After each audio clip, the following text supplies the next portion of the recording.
Hi, I'm Danny, Hi, I'm Mel. and we're the Sheehan sisters. If you haven't seen our faces before, we like to do podcast and commentary style videos on topics we like to talk about. Yes. So, as always, grab your coffee, your tea, your water, your beverage of choice, get some snacks, get cozy because we have a lot to talk about. I wasn't going to pour another cup of coffee today because I'm a bit jittery right now, but I can't let my audience down. You can just have it for a show. You don't have to, you can save it for tomorrow. I could never be that fake. No, I'm already thinking about my next cup of coffee. I'm already I was waiting to drink. I usually wait for our videos, which is good that I'm not drinking too much. I'll wait sometimes. And I already want to just drink this down and get my next. We have a problem. We have an addiction, a slight caffeine addiction. Mine has gotten better over the years, though. Same. I was thinking about times where it'd be 7 p.m. and I'd be like, let's go get an iced coffee. Yeah. Yeah. So, what? Let me pull up our notes. Okay. What are we talking about today? We're talking about being women. We're getting ready for Women's History Month. You know, we were most of our last few episodes have been very serious, and we were like, you know what, let's just do a little girly video. And have some fun, because girls just want to have fun. Yes, exactly. Theme of the video, girls just want to have fun. This is all about femininity, and you can be she, her, they, them, he, him, and have feminine energy within you. Absolutely. As much as the patriarchy tries to crush it, we persist and rise above it. We do. I had something to say, but I just lost it. Hold on, let me rein it in a little. Get the notes. Maybe I need the notes to remind me what I was going to say. While you think about that, I just want to say today is February 17th. It is the Lunar New Year, and it's also a new moon today, new moon in Aquarius. So manifesting good fortune, happiness, and health for everyone. That's what I wanted to say. Is it? I was going to say that it's Lunar New Year, and I was told that I could not wear black today while we film because that is bad luck. And doesn't Danny look so good in colors too? Look at beautiful. I mean, it always looks beautiful, but the color just brightens you up. When I tell you, black is my comfort zone. I love wearing black, and I feel my best self wearing black. I think maybe, and not to be too negative, but I've talked about this, since my body has changed, I also fell into not that I would always wear black throughout my life, but I think when I was younger, I did incorporate more colors into my wardrobe. Yeah, I was gonna say absolutely not. You didn't. I mean, I think everyone loves a good, black outfit, but you used to have colored pants. Your wardrobe used to be so much more colorful. Anyway, I just Whatever. became a basic witch. You know what I'm saying? I do. So I'm excited because Danny and I have a little art project that we were working on, and I'm like, are we gonna do that now or should we save it for the end? Let's start with it because I'm excited to show you. Okay. Do you agree? Yeah, I agree. I was like, yes, okay, we're on the same wavelength. So Mel found this collage where you pick different categories and you choose photos on the person you're making the collage for on how you see them. So we wanted to do a sister edition, and the categories we chose, we found this template. So technically we didn't choose it, but we found this template, and the collage has the categories drink, food, character, hobby, color, and place. So we had to choose 6 photos that we felt represented one another for those categories. Yes, I do believe that this is a TikTok trend. And I've seen it on Instagram because I don't have TikTok, and it's like the how you see me or how they see me trend, I believe is like the name for it. And usually we don't do trends, but we're doing one today. So fun. Do you want to go first or should I go first? I don't know, should we flip a coin? Yes, do you have a coin on you? I was just gonna do a virtual one, but I can go get a coin. No, do a virtual coin. All right, do you want heads or tails? Heads, I'll go first. Oh wait. Heads, I'll present first, and tails, you present first. Okay, and I'm gonna just show you my screen so you don't think I'm lying to you. Tails. We got tails, so that means I'm going first, right? You are presenting first. Okay, I'm excited. All right, I'm sharing it. Are you ready for the reveal? Once I count down, you all are going to see what Mel created for my collage. We're gonna witness it together. Ready? 3, 2, 1. And this is how I see Danny. Love it. I'm gonna go through it. Obviously, first for drink, we have an iced coffee. It had to be. I was gonna maybe do something different, but I'm like, it has to be an iced coffee. Like, I don't. And I had to get one that looks really good too. Okay. How do you feel about that? I knew it.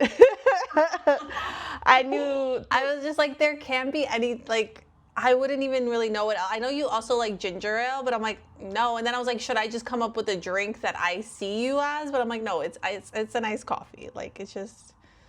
It has to be. It has to be, right? So like, I was thinking of things that you like as well as like how I see you. You know what I'm saying? But it wouldn't make sense if it was something that you've like never had before. I don't know. No, I feel like I made mine the same way. Okay. And then moving to the right, food is one of our favorite foods. And we pronounce it incorrectly for sure. We could pronounce it chicken franchise, which is Italian for the word. It's just an Italian word for the word French. So it's French chicken. But it's just like this lemon breaded chicken, and it's so good. And this is what? I have to agree so far. I love chicken franchise. Oh, it's so good. It's so good. I was also thinking of a cheeseburger, but I was like, she's not a cheeseburger. Like, I know you love cheeseburgers, but I'm like, that's not you. You're the chicken franchise. And I love lemon too. There was a point where me and my partner were making chicken franchise weekly. And one time I texted Danny a picture that I was making it, and she's like, sends a picture back that she had just made it. But this would be our go-to order when we were younger, whenever we would get to go out to eat. It was. It had to be chicken franchise. And if you've never had it, find a restaurant, order it, or make it yourself. Delicious. With some pasta, amazing. Okay, moving along to characters. This is Misty from American Horror Story Coven. And I just feel like her vibe, her aura, her energy is you, and you're the one who like got me into all the witchy things, into crystals, into tarot, just into all the mystical, magical things.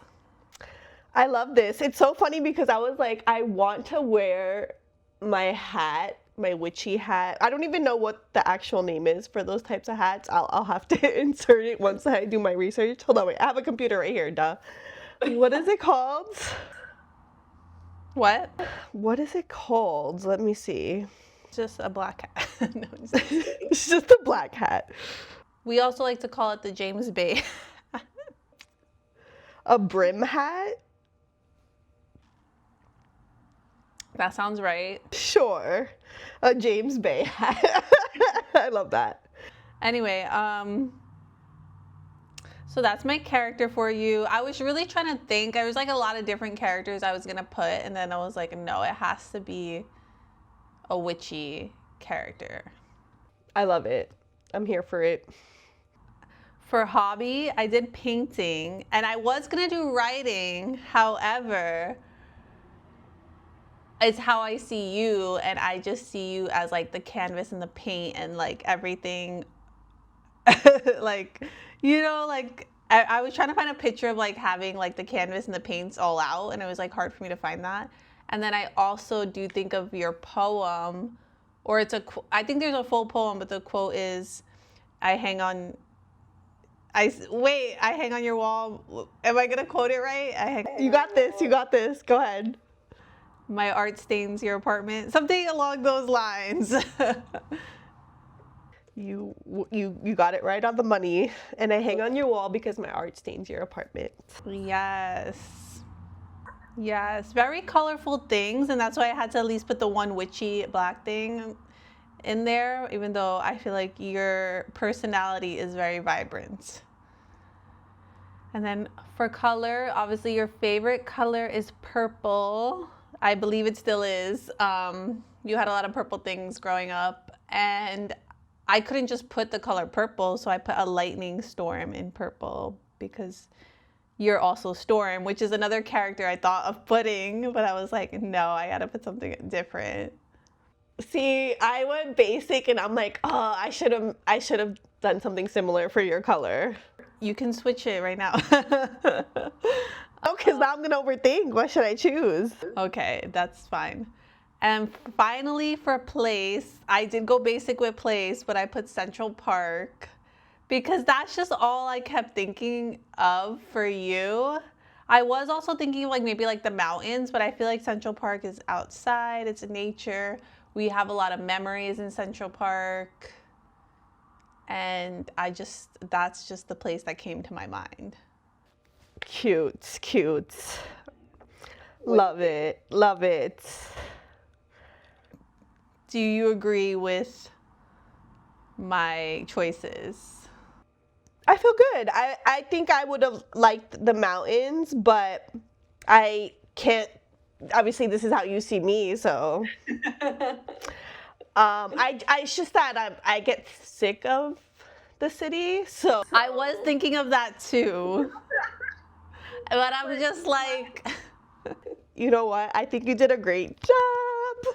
I just have a lot of memories of Danny and I cutting class and going to Central Park. I was also going to do a swing set and just do a park because we also love going to the park together and have a lot of fond memories of that. But yeah, mountains was another choice I had. Yeah, so I was a few things I was debating between.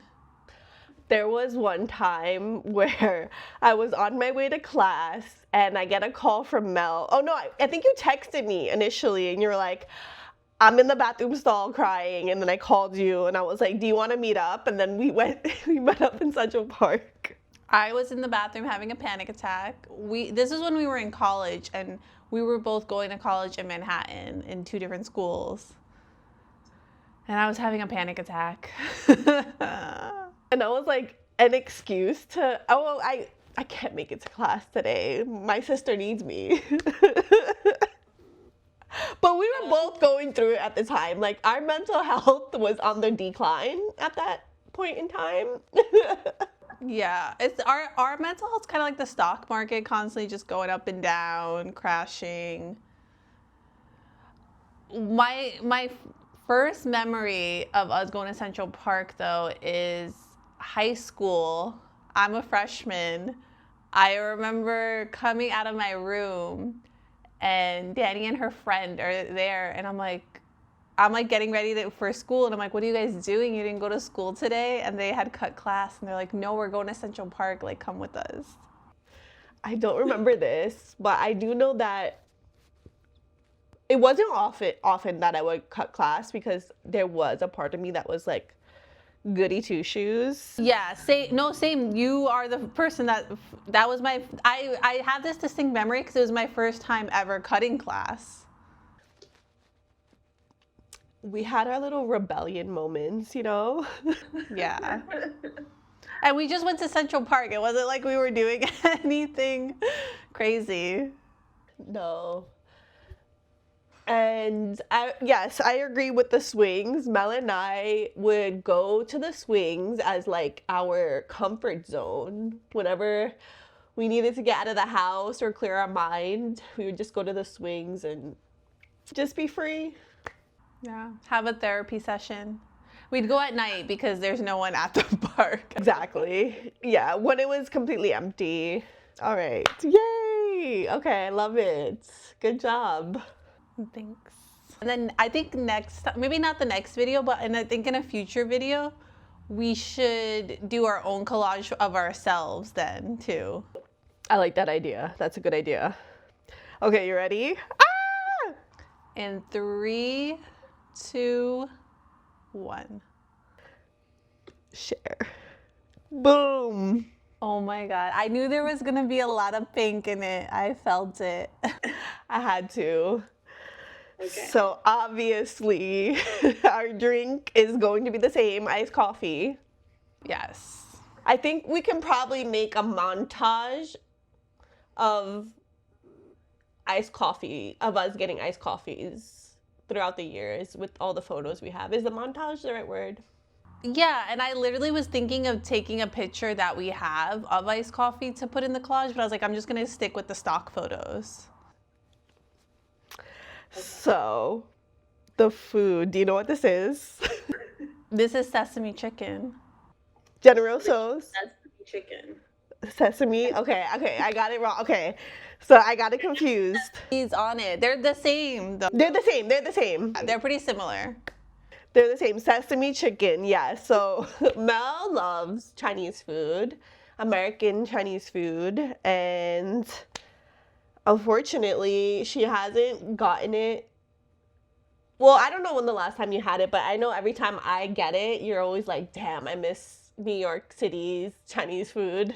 Yes, disclaimer. I live in Seattle, and there is a lot of great Asian food out here for sure. I found a lot of great Thai food, Japanese food, ramen's really popular here, teriyaki's really popular here. But the Chinese food from New York, or I guess East Coast also, like, it just hits different. It's just different. I haven't been able to find good sesame chicken here in Seattle. If you guys know a place, please let me know.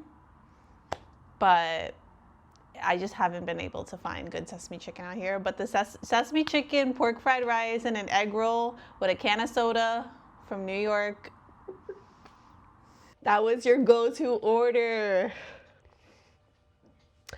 So, the character I chose was obviously the Little Mermaid, because you are a mermaid goddess. Thank you. So I wasn't sure initially which character I was going to choose, because Bob from Bob's Burgers came to my head immediately, because you always say you're like Bob. If I were to make my own collage, I would either be Bob From yeah, I would be Bob from Bob's Burgers. Like that's who I feel I am. Like that's the character I relate most to. I mean, in my head, I want to be a mermaid, but who I really am is Bob. Exactly. I had those two thoughts. Like, she says she's Bob from Bob's Burgers, so I wanted to put that, but I'm like, no, she's a mermaid, and But it's how you see me. Like, I think I'm Bob when I'm at work, especially because I work in a kitchen. Oh my God, I'm just thinking SpongeBob and Bob. Anyway, the Bobs are in the kitchen.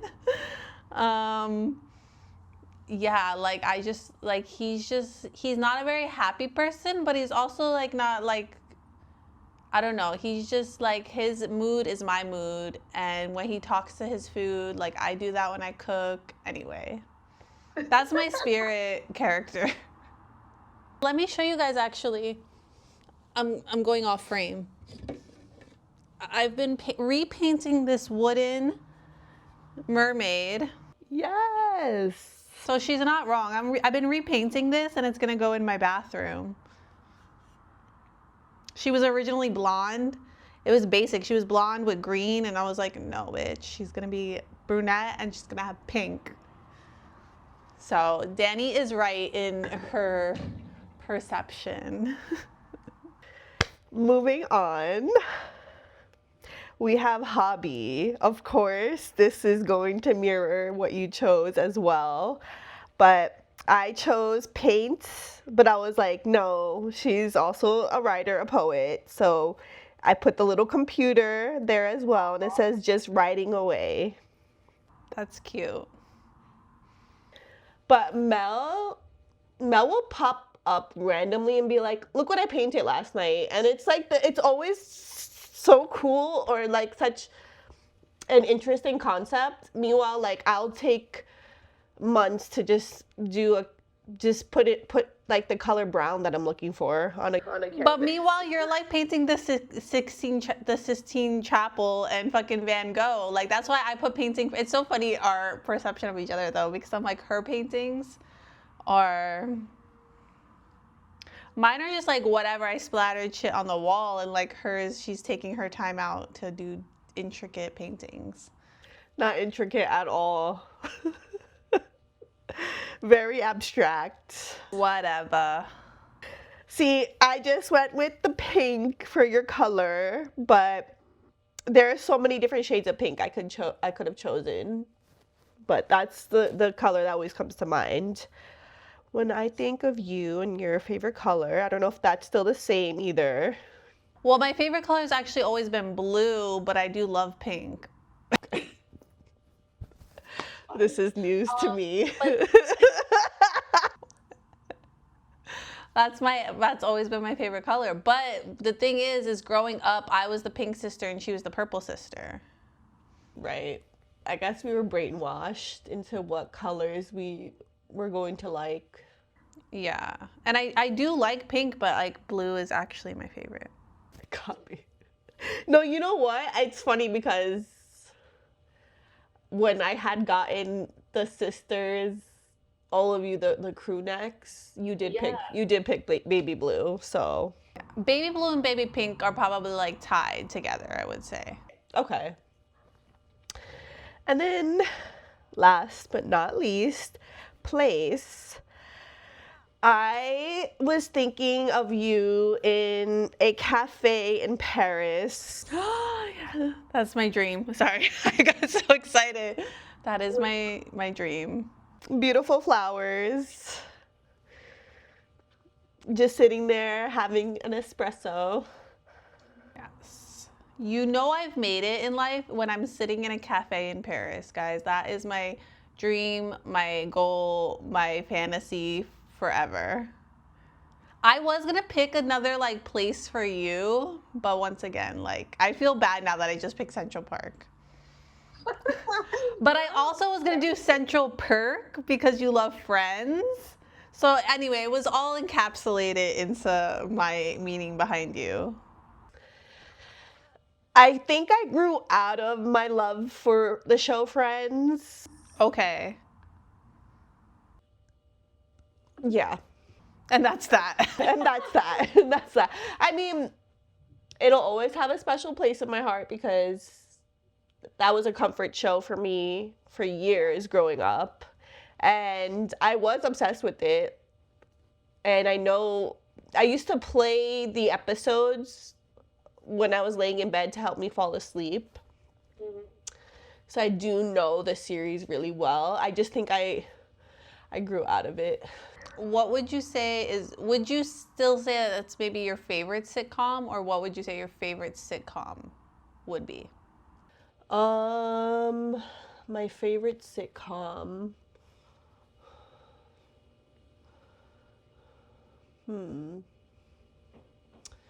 What's my favorite sitcom? I'm not sure. If Bob's Burgers is considered a sitcom, I do love Bob's Burgers a lot. Right. I was gonna say we do both love Bob's Burgers. I think Bob's Burgers might be one of my favorite shows of all time. It's such a great show. It's great, but like I think it could consider a sitcom, but like real people, which I have had this idea for so long that I would love, and I know a lot of people are gonna be pissed about this, but I would love a live action sitcom of Bob's Burgers. I have to disagree there. Just because I don't know. Anyway, that's my opinion. Thank you. I feel like it would ruin the characters. I know, but I really want to see the characters grow up, and obviously in a show like that, they're never actually going to grow up. Maybe they could do an episode where they flash forward in the future, but I would just love to see the kids turn into teenagers and like get into more shenanigans. We'll see.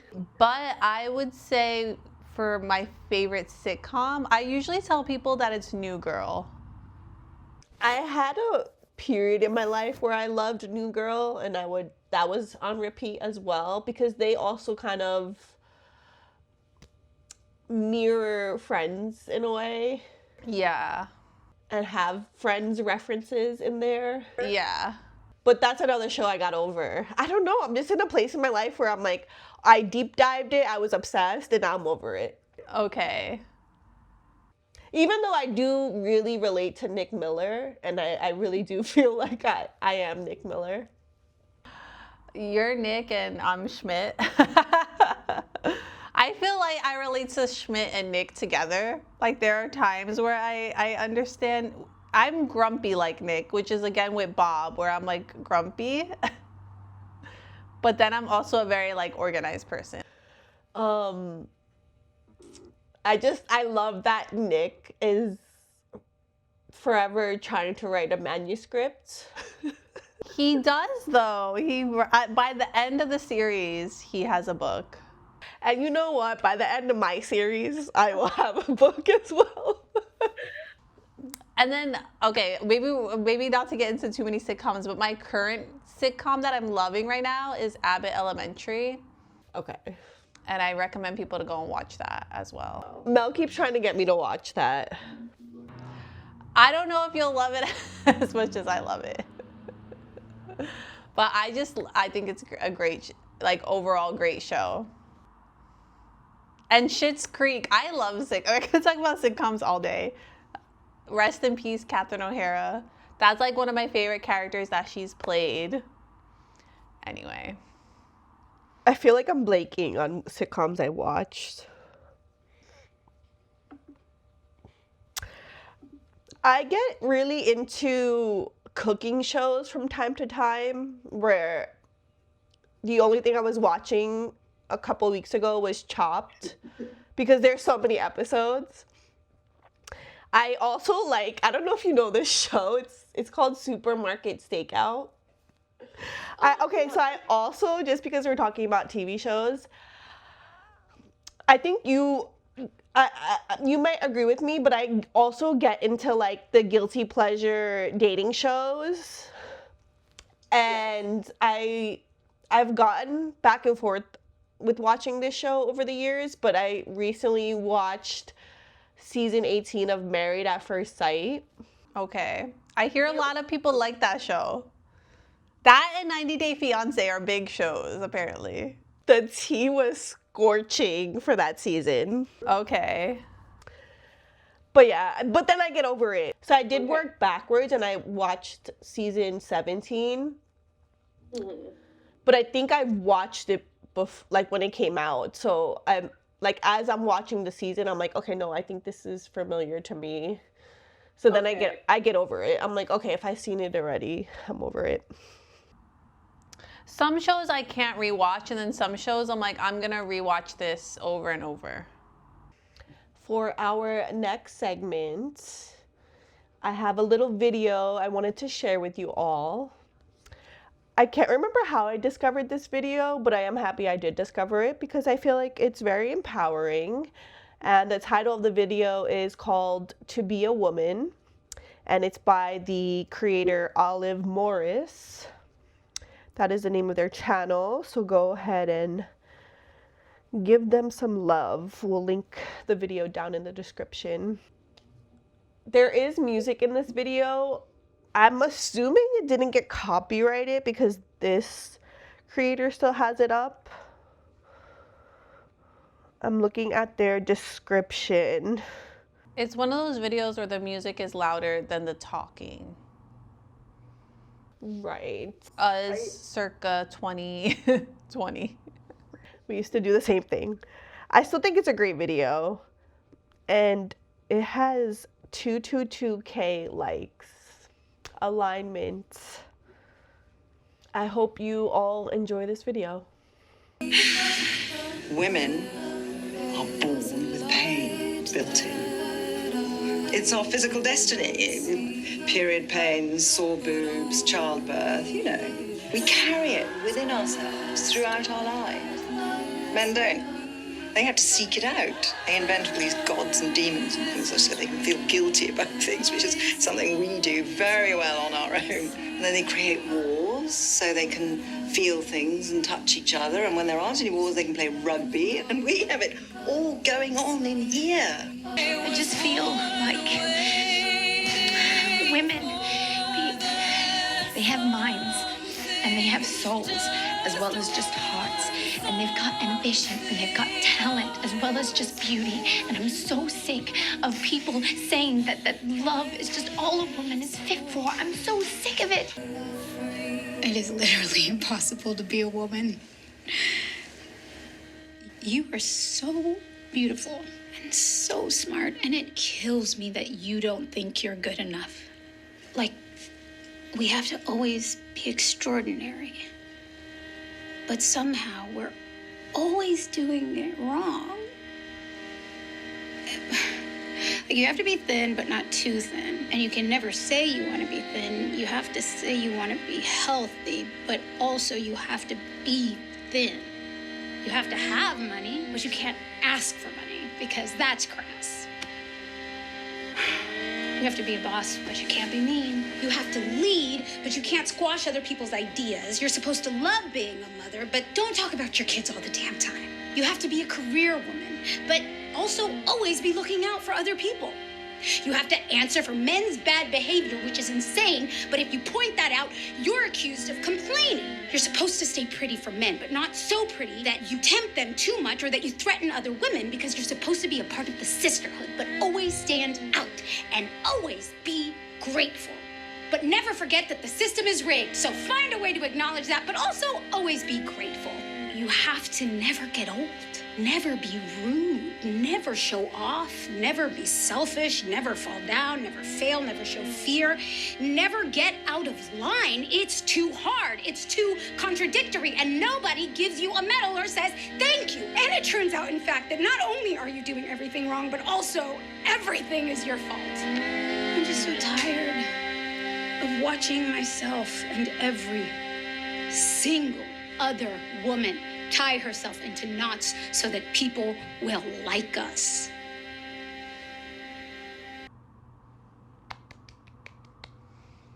Beautiful, beautiful. It's very emotional, don't you think?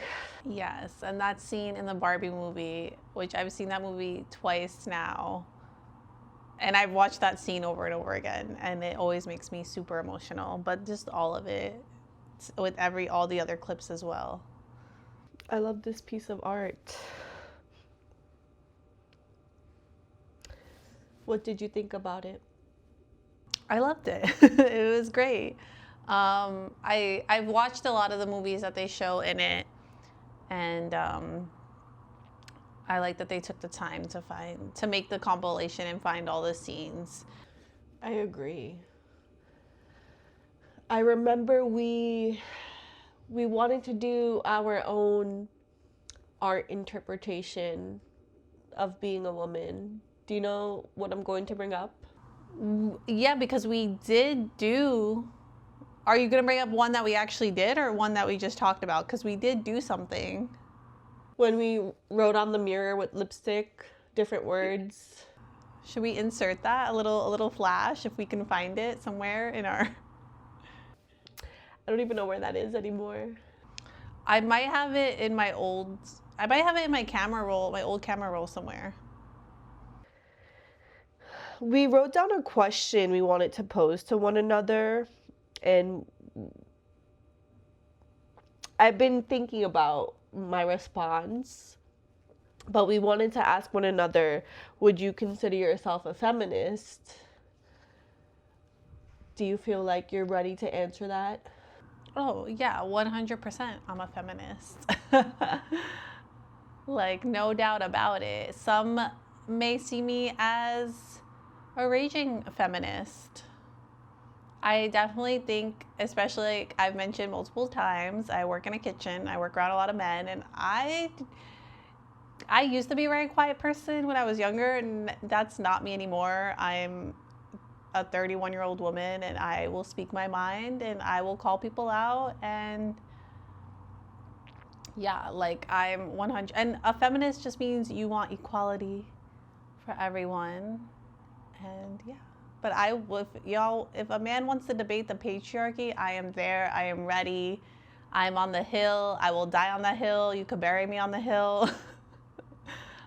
What about you? Of course. It's interesting because I feel like there was a point where I was proudly identifying as a feminist, and then, you know, with all archetypes and all identities, there's always going to be extremism to it. And I feel like I had to like take a step back and evaluate what feminism meant to me. And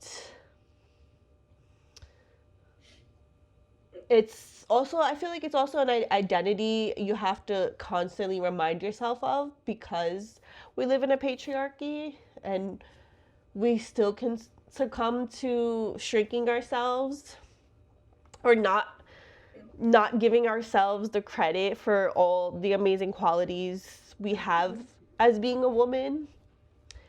And as someone who fully embraces being a childless woman, it would be a disservice not to consider myself a feminist, because I live in a time where I have the ability to choose not to have a child.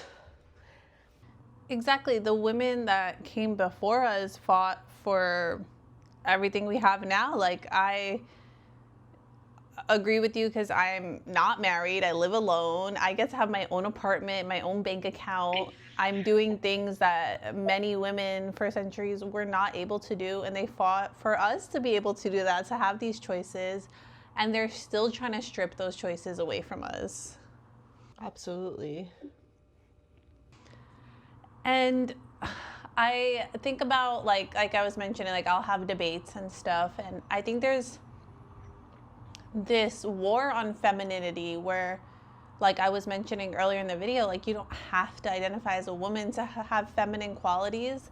And I noticed that that is something that is looked down upon, where men are told that they can't be emotional, like qualities that are attributed to being a woman, but aren't necessarily only ones that a woman can possess. And then men are told that this is wrong and that's not okay. And then that's also pushed onto women that it's not okay. And I just think it's interesting when I meet men who deny the patriarchy because they don't think, like, maybe their life is not going the way they want it to and they're having bad luck, so they refuse to admit that they are privileged and are benefiting from the system. Which obviously we do want to get to a point in life too where we're looking past gender, but I think as long as the inequalities exist, we can't get there yet. What would you agree with that? Like, what is your thoughts? I think we need to reshape how we view identity in general and our understanding of masculinity and femininity. And I'm a very spiritual person, so I view it as energies, and we are in a modern time, and we are blessed to be in a generation where we're not confined by those boxes, right? Like, we have that open-mindedness to be like, no, like, gender is a construct, like, we're fluid beings, right? And I think you can sway into like masculine energy and feminine energy just as easily. I don't think even those don't even need to be a box in and of itself. And I feel like we also, like, we grew up just rejecting any, like, imposed, how do I want to phrase this? I think, well, for me personally, like, from as far as I can remember, was very much like, I'm not going to be that type of woman that's making a man a sandwich, like, in the most, like, ridiculous sense of catering to a man, okay? So I was able to feel empowered to reject certain qualities, right, that quote unquote women should possess, but also, like, the type of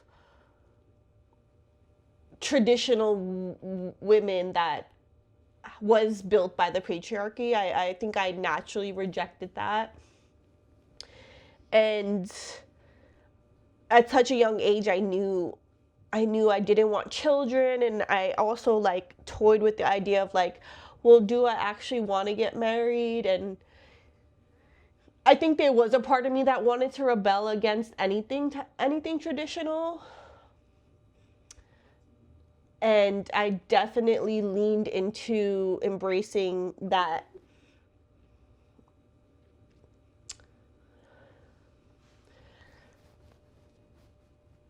I'm thinking. Do you have anything to say? No, and you know what? It's always going to be tricky, because I think anybody who does embrace the quote unquote traditional women roles, right? I mean, I personally just don't. There's just so many constructs that I've just naturally rebelled against, and I felt like I didn't want to be boxed into any type of label. Right. And I think going off of what we were saying before, we're like, we have the freedom to choose that. So it's like, if someone wants to be a traditional, like, if they want to be a housewife, that's fine. That's their choice. There's nothing wrong with that. And right. And it doesn't mean you're any less of a powerful woman. I mean, and that's the thing, we shouldn't even look down upon women being a stay-at-home wife or a stay-at-home mom, because those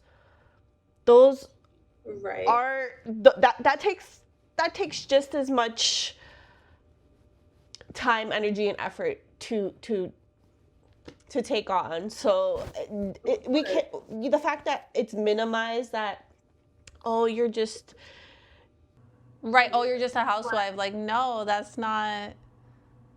But that's not how I'm trying to view it. I'm not viewing it in, like, a negative way. I'm just saying, like, I don't like to say that it's traditional, or it's like women that are doing it, we would hope that they're doing it because that's what they want. We don't want them to do it because they feel the pressure to be that, or because a man is wanting that from them. Right. So I think that that's where that fight against it comes from, where we're like, oh, you gotta save these women, and some of the women are like, I'm good, like I don't need to be saved. But I think again it's because we're like, are you doing this against your will? But you know what I'm saying? But it's like we're at a generation where we hope that more women have the choice to be like, this is what I want from my life. Exactly. I was spiraling the other day. I spiral a lot, but I was spiraling the other day because I think it's just so funny and ironic. Again, like I work in a kitchen and I'm like fighting to prove to men that I can cook. It's just a funny construct of like, yeah, women belong in the kitchen. And then when it comes to the culinary industry, it's like women don't belong here. And it's just such a funny thing. And that's just like, for many, that goes for everything, because women weren't always allowed in the workforce, and they didn't allow us in there until they had to go to war, and they were like, oh fuck, who's gonna keep the economy going? Well, we'll just put women and children to work while we go to war. And obviously there were women who wanted their own money and wanted their own lives, so that we also fought to work. But it's just like every field was made for a man because the world was built. No, the world was not built. It was definitely built by women and created by women, but men took over and whatever.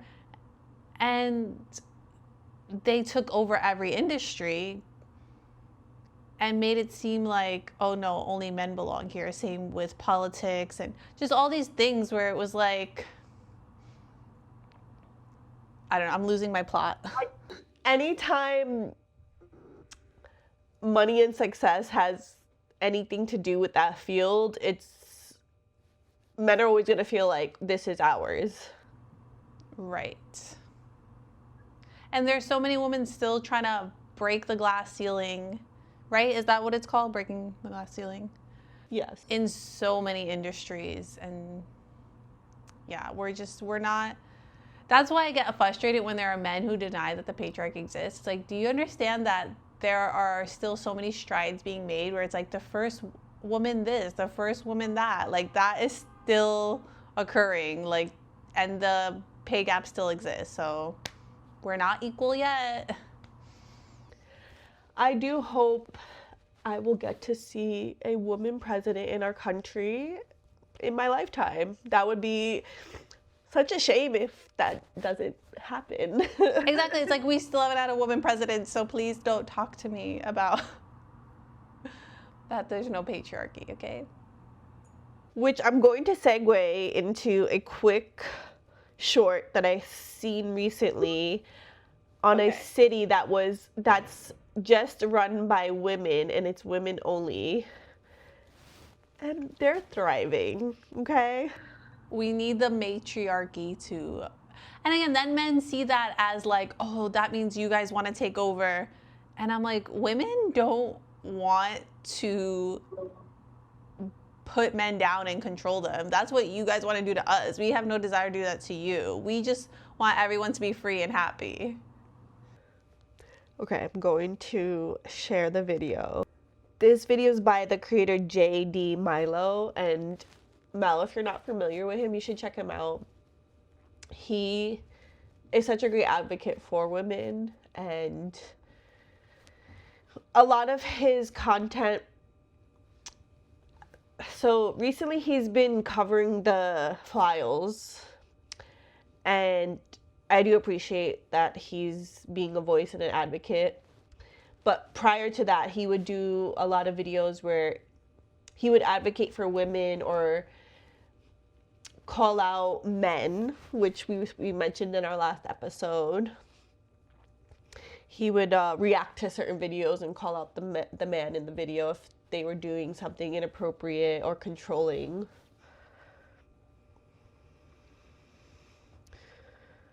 So he covered a city where only women are allowed, and let's take a look.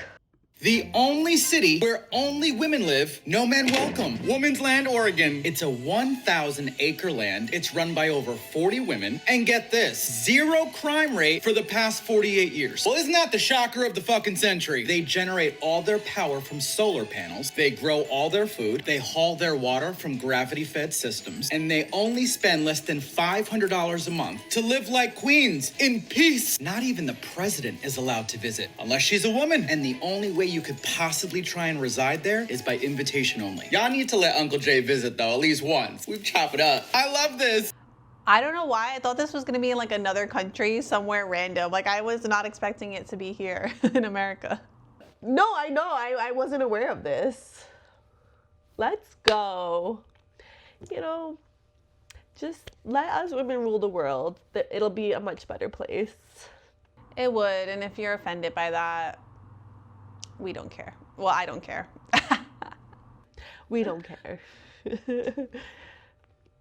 We just, we're creators, we're goddesses. We need to show y'all how to take better care of the land. Exactly. Love Mother Earth, Mother Nature. And what's that? Mother. Yes, mother. Exactly. We don't want war and destruction. And it seems like that's what men have brought to us over and over again. They think, oh, women are too emotional. Who has started and fought in all the wars? No. We are emotional in a good way. We are emotionally intuitive, emotionally intelligent. And women, if we're mad at each other, we either like, I'm not talking to her, or we talk it out. That's it. It's like, it'd probably be like a Cold War where it's like, we don't talk to this country anymore. we don't trade with this country anymore. We're done. Right. Or we would just have a, talk it out. But I love that video. And yeah, like you were saying in our last video, we talk about the Epstein files, and we talk about needing more men out there who are willing to call out other men. You guys are supposed to be, again, you don't need to fall into traditional roles, right? But if you're someone who wants a woman to fall into a traditional role, then you should probably fall into the you know what I'm saying? Like, if that's what you want, then you also have to be that. So be the protector, the provider. Like, that's what pisses me off, is like men these days want women in traditional roles, but then they don't want to be in any type of traditional role themselves. And then they're calling women gold diggers and all this other stuff. And it's like, no, A lot of men think their traditional role is to be possessive and controlling. I don't know, but men do better. That's what I want to say. Do better. Do better. I found a Reddit thread. I have it in the doc if you want to also pull it up. Yes. It's not called, they posed the question, what's something about being a woman that no one prepared you for but completely changed how you see life? And the number one comment, the most upvoted comment is, how fragile the male ego is, and how if you want to get anywhere at all in any area, you must pander to this. I'm not a man hater by any means. There are many men in my life whom I love very much. This is still true of all of them. And someone comments, when men get emotional, it's a crisis. When women get emotional, it's an annoyance. That's interesting. That is. I definitely have noticed in my life how fragile the male ego is. I have said many times before that I believe my purpose in life is to humble men. destroy the patriarchy, humble men. Like, I feel like that is my prophecy of life. I love that. Again, working in a kitchen, I see how emotional men can get and how sensitive they can get. This comment, how very quickly girls are sexualized in the West. And then someone replied and said everywhere. Right. We're just seen for our bodies and the pleasure we can bring to men, and just seen as objects and wives. And I think, again, that's why we reject that stereotype so much. And sometimes we are like, you feel like we need to fight for women, because we want to, again, make sure that they're doing these by choice, because there are plenty of places in the world and for centuries where women were just getting sold and married off. And there's nothing, if we want women to have the choice to choose who they want to marry and who they want to be with. We don't want anyone being forced into anything, obviously. Right, and like you said, so many women that were just forced into marriage at such young ages, and that's not something that died. That still very much exists throughout this globe. Exactly. And I want to read another comment here that says that I cannot have male friends that aren't attracted to me, old or young. Highly disappointed with that. I thought being smart would put me in a nerdy category and not looked at like me, but I'm attractive, and that's really all men can see. They have no real concept of who I truly am, because they are listening to possess me, or at least have me find them at least slightly attractive so they feel comfortable.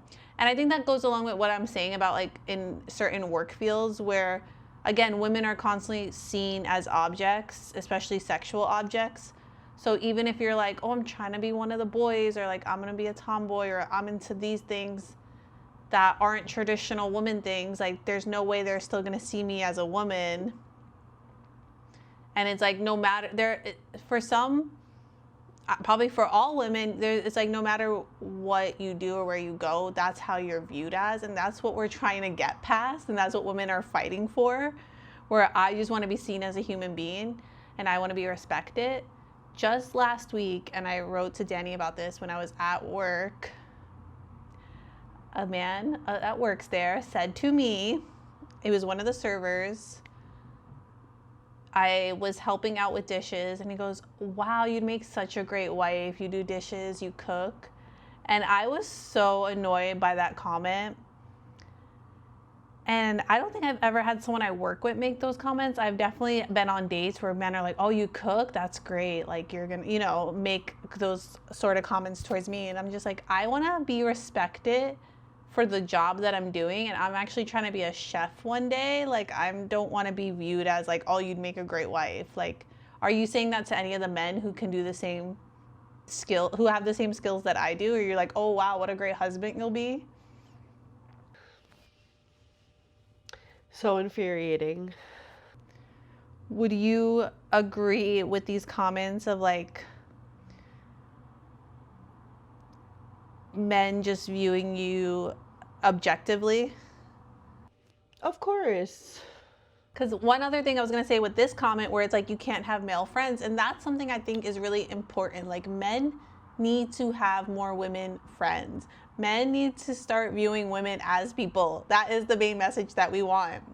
We are friends, not food, not meat, not objects.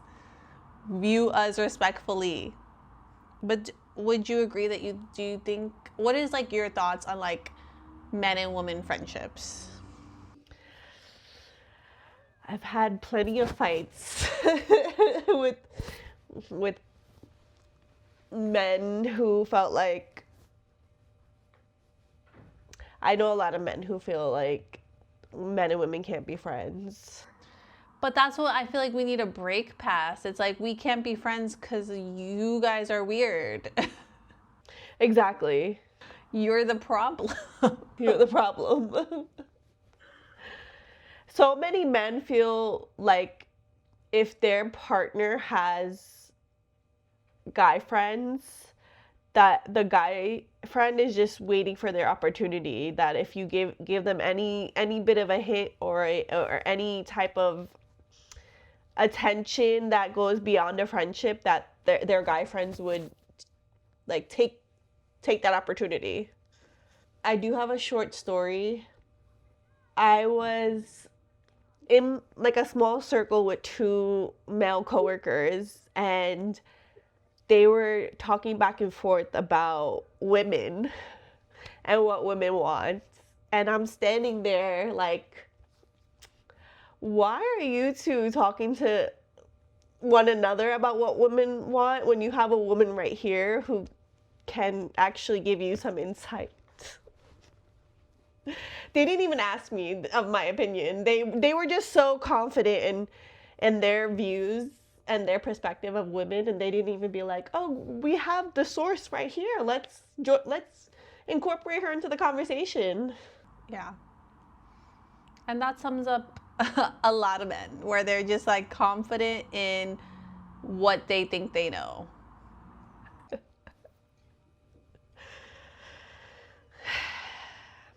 Shout out to the men that are emotionally intelligent and are in touch with their feminine side and were raised right. There are a few good men out there. We just need more. I have a video that I want to show that goes off of what we were talking about last week regarding the Epstein files, and then it also pertains to this video. A lot of the men that were implicated in the files are powerful men, CEOs, that created a lot of the beauty standards that women set themselves to. And when you realize this, like, oh, these vile, disgusting men who like children are the ones trying to force upon us what's right and what's wrong and how to dress and what to be. And we've talked about this in so many videos. We talked about beauty standards in so many videos because it's a pressure that's put onto women. And we're trying to move away from that, especially now more than ever, when you realize who those we always knew it was set up by men, but when you realize the darkness of it all. I'm gonna play a video that's gonna explain it a little better. So this creator is, her username is Nikitadumtruck, and her name is Nikita Redcar. Hopefully I'm saying that correctly. And yeah, I'm gonna play the video. Anytime you call yourself ugly, that is Jeffrey disgraced pedophile Epstein in your head. Wanna know why? So as your therapist has told you, what you're told in your childhood shapes you. And if you remember what your school bully told you, you remember what 2000's beauty standards told you. Beauty standards that was shaped by, I don't know, Abercrombie & Fitch, Hollister, Victoria's Secret, Pink, even limited to Injustice. All shops owned by a company called L Brands, the owner who was just recently named in the Epstein files. Yeah, those. Yeah, so your idealized version of woman had never existed. She was literally created in a lab by pedophiles. So every critical thought about your body that has ever left your lips came from the playbook of predators. Predators who have been grooming us since birth for the male gaze. Because why the fuck was there writing on booty shorts? Why were we as 12-year-olds buying perfume called Pure Seduction and buying push-up bras and thongs with little puppy dogs? Our girlhood was spent trying to be desirable for abusers. They wanted you to feel unworthy then. They want you to feel unworthy now. Because the only way that they feel worthy is by getting to your head and taking advantage of you. So the next time you look in the mirror and think you're not good enough, the next time you think your face and body needs fixing, the next time you call yourself too fat, too old, too ugly, too flat, that is the voice of loser pedophiles telling you what to do and how to think. And do you want Jeffrey Epstein telling you what to do? Disgusting. Mel mentioned that she wanted to bring this up in today's episode, and I was thinking back to the sizes that I would try to fit into. Yeah, it's just, it's creepy. It's creepy. It is. I'm also rethinking how often we were at Pink. Like, how much underwear did we need? Why were we constantly buying thongs? I don't, like, we had so many. It was like, I remember it being like 5 for $25, and like, I'm just like thinking back, like, why were we there so much? Like, And it is creepy because pink was basically like the preteen or teen version of Victoria's Secret. And it's like, who thought of that? Creeps. Yeah, that makes a lot of sense. Because why did we need like a lingerie shop for teenagers? And try to make it all like cute and girly and fun. And just again, like the standards of like having no hair and like all these weird things. And it's like, no, grown women have hair. Okay? Grown women, it's okay. So like grow out your hair, ladies. Grow out your bush. Don't let a man tell you that that's not okay because you're a grown woman and that's what grown women have. And they also don't like older women because we can speak up for ourselves and we can be vocal and we can, our brains are developed and we know right from wrong. I always found it so weird that men were disgusted by women with hair on their body. Yeah. And when I meet men like that, I'm like, red flag. We have to shave our legs, shave our armpits, no facial hair. Yeah, sounds like they want prepubescent bodies. Right, and again, they want you to be super skinny. And no, women have curves and fat on their body. I have another video that I want to show that goes into the same category, if we have time. This next clip I'm going to show, I just came across it on Instagram. It's from Monica Lewinsky. It's from Monica Lewinsky's podcast, which I didn't even know she had a podcast, but I guess everyone has a podcast. And if you don't know who Monica Lewinsky is, she is notorious, would that be the right word, for having an affair with Bill Clinton. And she got heavily scrutinized for that because, of course, we always blame the woman. But in this clip, she has the actress Jameela Jamal, I'm hoping I'm saying her name correctly, on. She's known for her her character on The Good Place, but every time I see clips of her on podcasts and talking, she's always just, I think, a great example of a feminist. She's always standing up for women. And I really loved this clip. Boys aren't raised to be men. Boys are raised just not to be girls. And I think that is the crisis of our society. There's no real role modelling. They're just told what not to be. They're terrorised and terrified of anything that feels remotely feminine and female.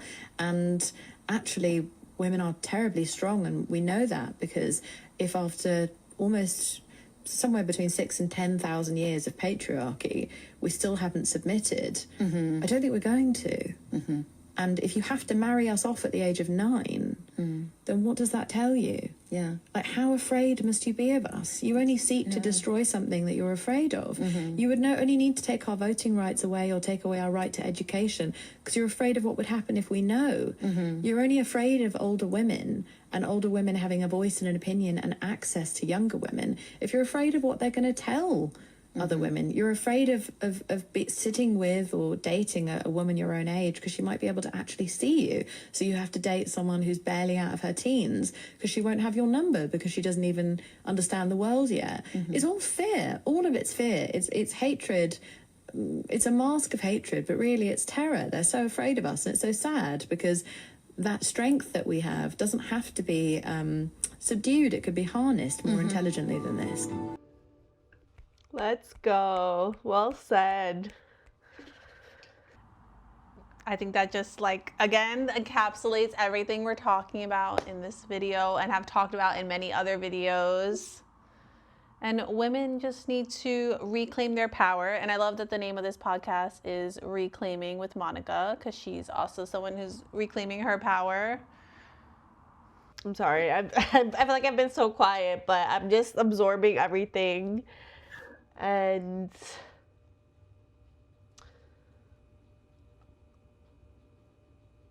I think we can wrap it up. Do you have anything else to say about being a woman?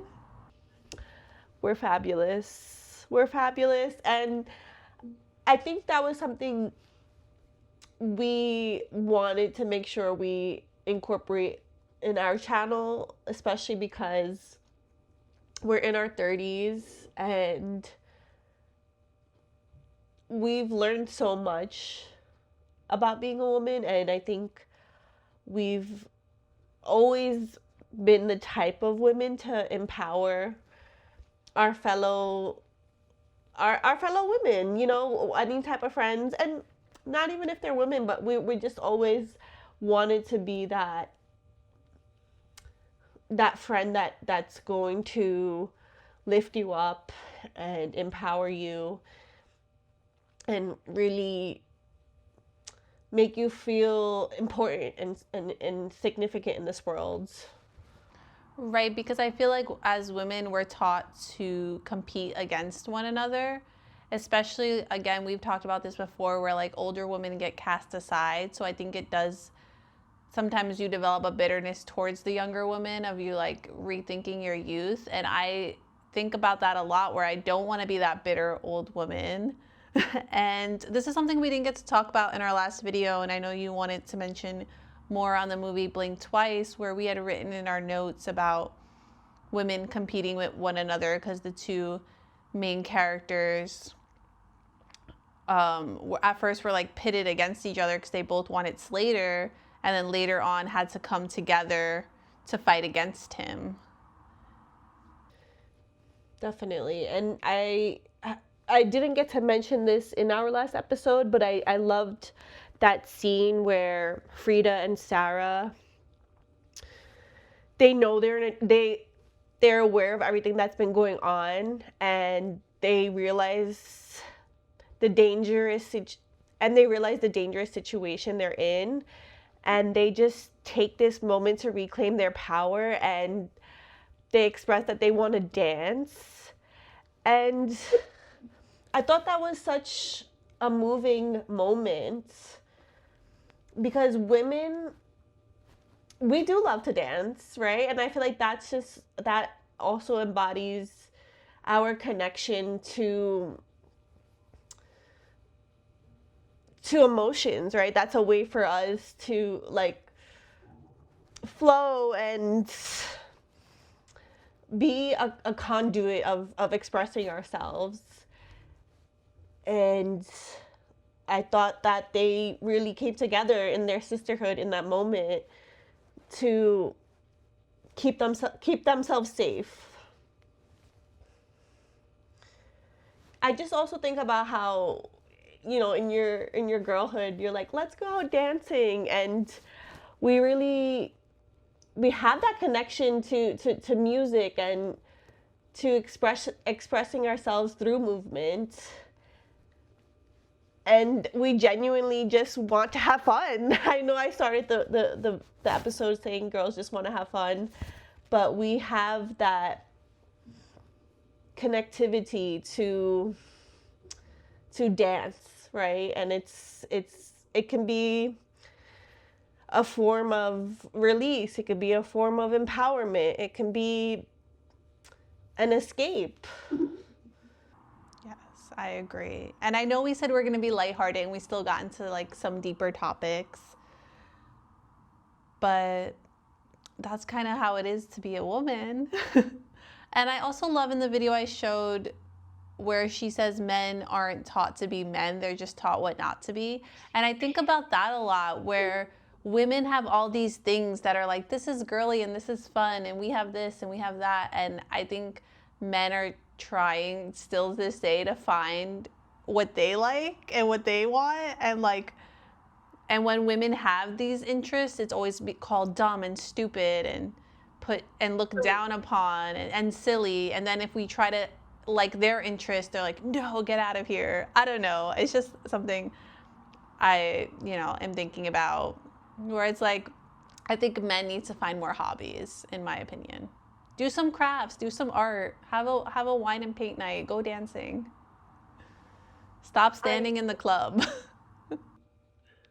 That's another conversation too, about men who just stand around in the club being predators. What are they doing? They're looking at their prey. Their prey, right? not to spoil our next episode, we are going to be talking about our book of the month, which is The Bluest Eye by Toni Morrison. But there's a scene in the beginning of the book where the narrator, Claudia, is talking about receiving a little doll, and she says that she doesn't have any desire to be a mother. Like, she doesn't think about that, right? Like, that's not something she's desiring. I think I wrote it down. Hold on.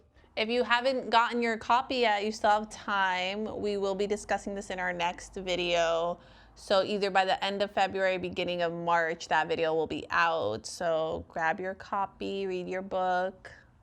I wrote down the quote where Claudia says, "I had no interest in babies or the concept of motherhood." And I thought that was so important for her to point out, because we are taught at such a young age, oh, here, take care of this doll, that's your role. And just given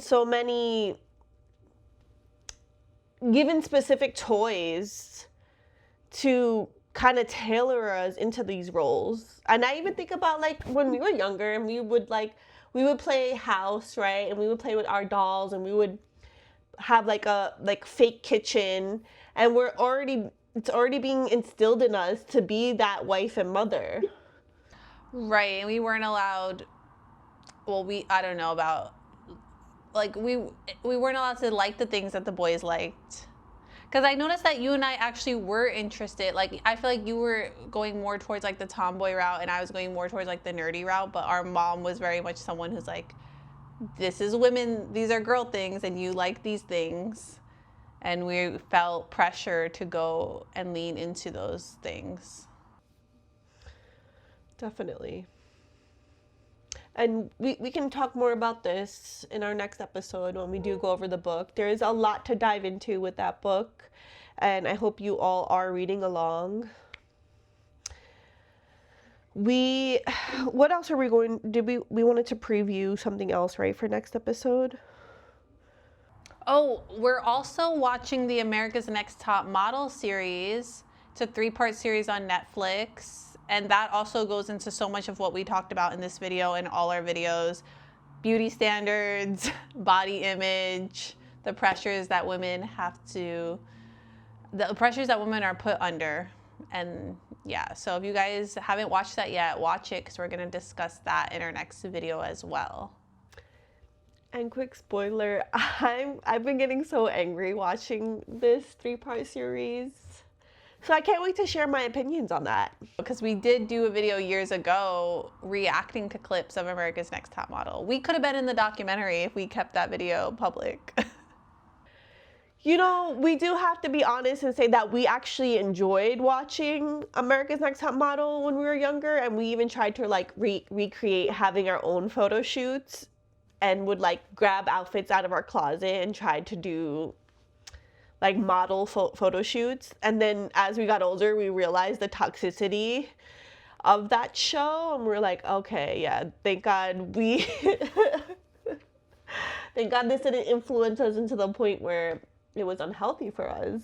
Kinda, yeah. I mean, I feel like it did and it didn't. But we'll get more into that in our next episode. I just had this thought that I feel like we are the anti-alpha male podcast. Like, we are the complete opposite of men with a microphone. We are counteracting all of the podcasts that these men have. They would hate us. They do hate us. It's obvious. And that's a whole nother topic, men who hate women. And that's something we did discuss. We wanted to do an episode on, because there are so many videos online of husbands who hate their wife. Right. And I've unfortunately have dated men and have met men who I'm like, you don't love and appreciate women. So what is going on here? And then men get mad at us that they're not allowed to be emotional. Nobody, you guys decided this. You all decided this.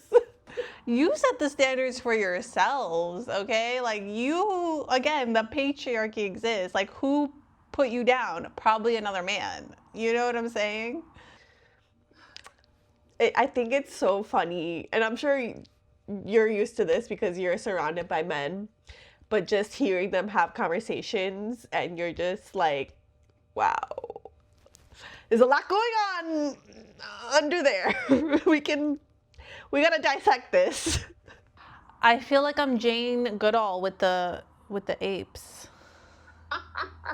I'm like, I'm doing research studies that I'm not even aware of, and it's just like we let them be in charge, and I think it's mainly because of fear.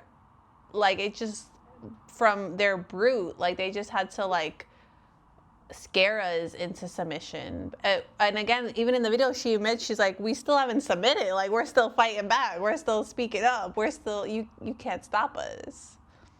Nevertheless, she persisted. Let us know what you love about women. Who's your favorite woman? Have you ever seen the Billy on the street? And he's like, name a woman. Name a woman. And she's like freaking out under pressure. Anyway, name a woman down below. Thank you so much for watching. We will see you in our next episode. Bye.